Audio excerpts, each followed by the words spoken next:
How to make your career capital your biggest competitive advantage. Today's episode is sponsored by Billy Keel's Advisory Services. If you want to learn more about how to make your 99 optional, just go to makeitoptional.com. Once again, that's makeitoptional.com.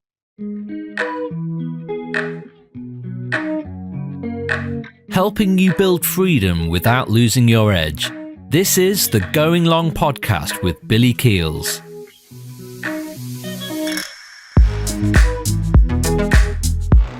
How to make your career capital your biggest competitive advantage is definitely going to resonate with you if you've been already in your role for over a decade and a half and you're trying to figure out, okay, well, what is all of this even good for? It's got to be good for something. Just give me a couple minutes and it's going to be crystal clear. Not only is it worth something, it's worth a lot. Like people talk about gold advice. Like today, in just a couple minutes, I'm going to give you double, triple platinum. I don't know if you want to call it advice, but just what I'm seeing from the outside and what I'm helping other people to be able to do today. And I actually want to take you back to a conversation that I had earlier in 2026. I have no idea when you're listening to this or no idea when you're watching this. The thing is I know that you're here and I want to be able to help you get unstuck so that you can absolutely make sure that the career capital that you are building, the experience, the expertise that you have been living every single day, You've taken the theory and you've put it into practice for over a decade and a half. You're probably 2 decades. Some of you may even be pushing 3 decades. All of that work that you've done is worth something.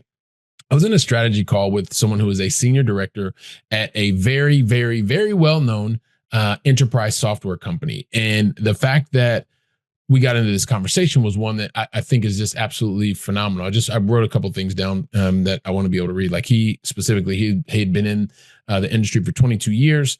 He had a very deep knowledge of the oil and gas sector. So not only did he have really deep industry knowledge, meaning that he knew a lot about oil and gas, he had also been in the enterprise software space, differing levels because he did something that was really unique. But it's a lot of experience that's walking around on his 2 shoulders and in between his ears. But here's the thing that I found extremely interesting about this conversation.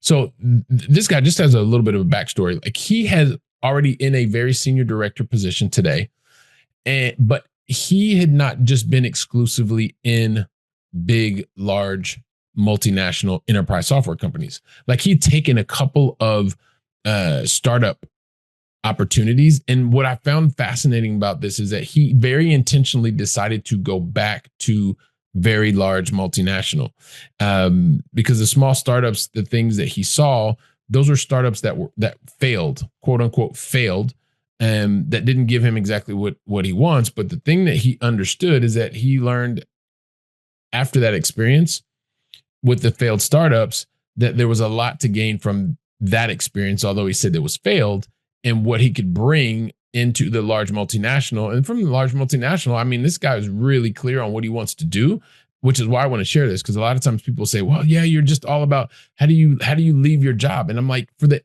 umpteenth time, this is not what this is about. This is not, optionality is about choice. Optionality is about you being able to do what you want to be able to do and it being in alignment with your life system, your design, and your values. That's what this whole thing is about. And so, this guy, after moving for a couple of larger multinationals in the enterprise software space, and he also was one that was more of a social media play. And if I said the name, you'd be like, oh my God, yeah, I absolutely recognize it. And the more I tell you your story, you're probably going to guess it, but I'll leave that up to you. But the thing is that in his last move, he actually brought clients with him. Not that he stole them, but the clients wanted the relationship with the individual to go to this new big, large multinational. But the thing is when he mentioned, like we're on this strategy call, and I'm like, okay, well, you're intentionally moved back to an enterprise software company. Like, what are we even here for? Stick around. It's going to become, all of this is going to be really clear in a very brief episode. But he said to me, and this is why I thought it was interesting to reflect on this, because he said he went back to the large multinational because he wanted to feel safe and secure because he had a quote unquote paycheck that he knew was coming in. And this is a multiple 6-figure paycheck. It's over $300,000 a year. I think he said 425 or something like that.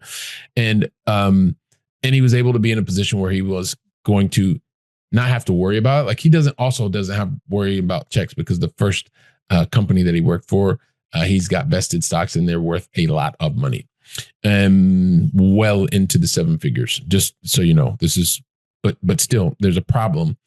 It's a first world problem, and this is why I'm saying, like, you there is such an opportunity for you to understand how to make your career capital your biggest competitive advantage, because it will allow you to do what you want to do when you want to do it with whom you want to do it. Keep listening. So the thing is of course he wants to do all this, and he got to a point where all of this corporate success he was having on paper, he still was on the strategy call with me, because he wants, like, right now, he doesn't technically own anything that he is using, that he is controlling, that he is generating his own revenue. Does he have a portfolio? Yes. Does he have equities in other companies that are up some weeks or some days, down in others, like taking 30+% drops in a single day? So these are the things that are weighing on his mind, or were weighing on his mind, and why he wanted to take a look at it, and why we still continue to talk to this day. But he got to a point where he started realizing that even though he left these large organizations twice, he continued to come back. And eventually he quit the smaller startups. But what he said is that when he was in the smaller startups, and I like literally wrote this down, I had to see it. He learned, because he got so much closer to the action, that he learned how to actually raise money when it came to working with venture capital and private equity firms. He also learned how to talk to boards, because he was so close to the action that it was one of those things that was fantastic. But what he said next is the thing that really, it's inspired me to do LinkedIn posts. I've done a newsletter around this, and now I'm doing a podcast episode around it. He said the farther you get from cash or code, the more nebulous your existence becomes. And I was like, whoa, that's deep. Let me say that again. The farther you get from cash or code, the more nebulous your existence becomes. And what does that mean? If you're in the enterprise software space, you will know exactly what it means. It means that either you are on the front line selling the solutions, which is the cash, or you are in the programming part of the organization, which is the code. You are creating the code, which I thought was absolutely phenomenal. And it made me like stop, because I wanted to get more insight from him. And as we get back to this whole point of how do you make your career capital work for you, and how do you make that become your biggest competitive advantage?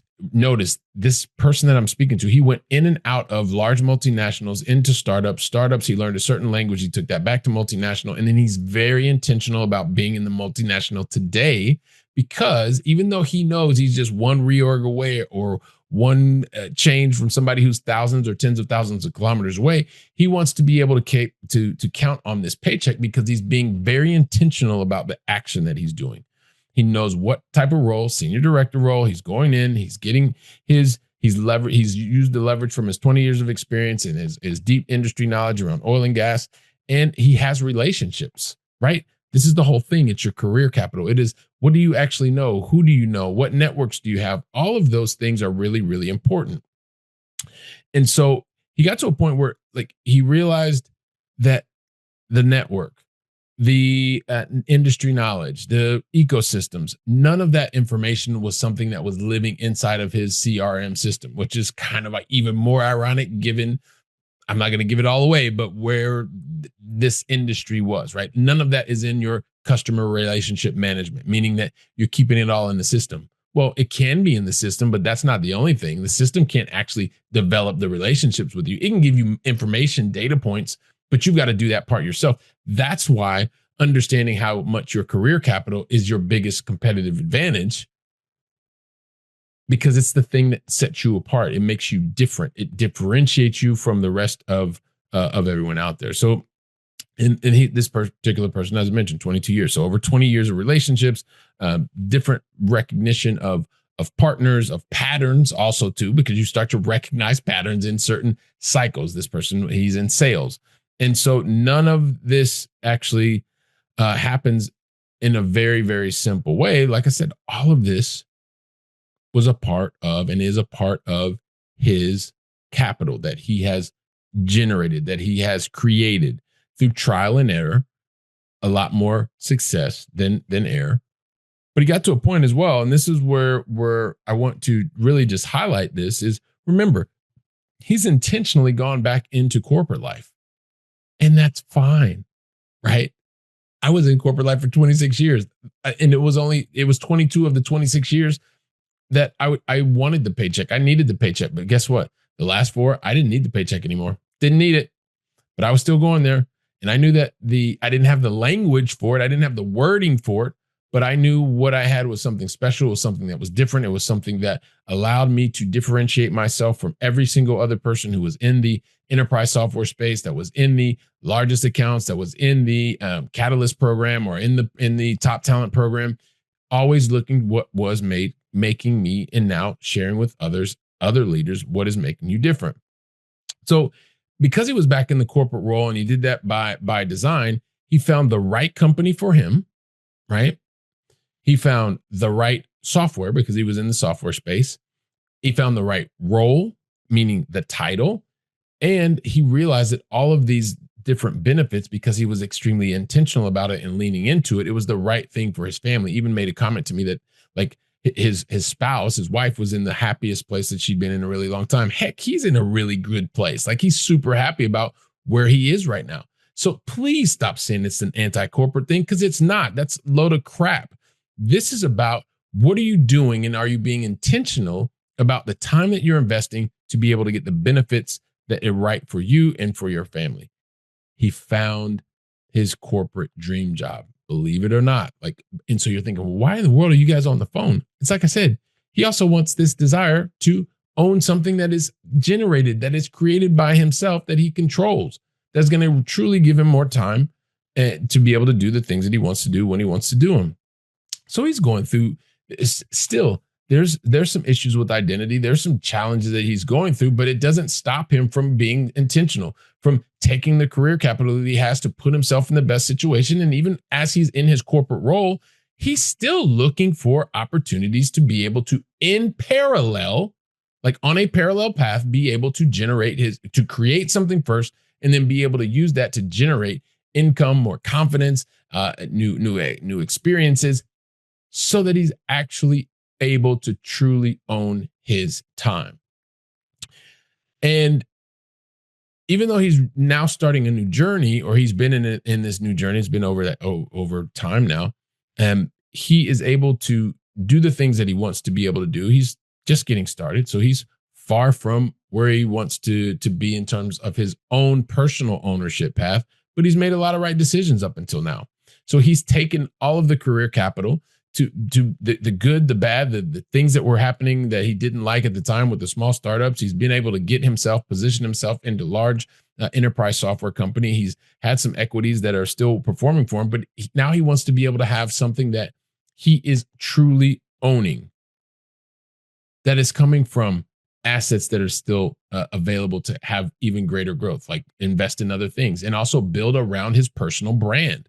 Of course, he knows he doesn't want to do corporate forever. He even said he doesn't want to do another 15 or 20 quarters. And at this point in time, he enjoys what he's doing. And so at the same time, he enjoys being able to, as he's starting this path, he's not there, but he's clear on what he wants to be able to do. He wants to continue to work with those clients who have come with him to this new company. And at the same time, he is looking to access more of his own personal brand to be able to do that, so he can control the income, the type of clients that he's working with. And it's also something that he knows will be and create a very predictable stream of income in the future. So please, as I mentioned to you today, and I think about this, and I think about the specific person that I'm talking about, and I'm sharing it with you today. It's about being able to own, create, and control assets that you are responsible for. That's how you can make your career capital your biggest competitive advantage, because you can use that to be in a corporate environment and alongside the corporate environment that you're in, building in parallel something that you will create, something that you will own, something that you will control over time, right? So don't worry if you're stuck and you're feeling like, oh man, I've done all this experience, but it only works with inside the corporate walls. That's the biggest fallacy on earth. That's your biggest advantage. Take all that experience, that corporate, that company, that career capital, and use it. Make it your biggest advantage. Okay. And if that's not you, if you know somebody who's struggling with this right now, share today's episode with them, because you're going to share, you're going to care, going to get on the phone. You're going to talk to him. Maybe you go out, you meet him for coffee, meet him for a cold beverage, whatever it is that's going to help that person go from theory to practice. And while you're doing that, guess what I'll be doing? I'll be right here preparing for the next episode. So until then, go out and make it a great day. And thank you very, very much.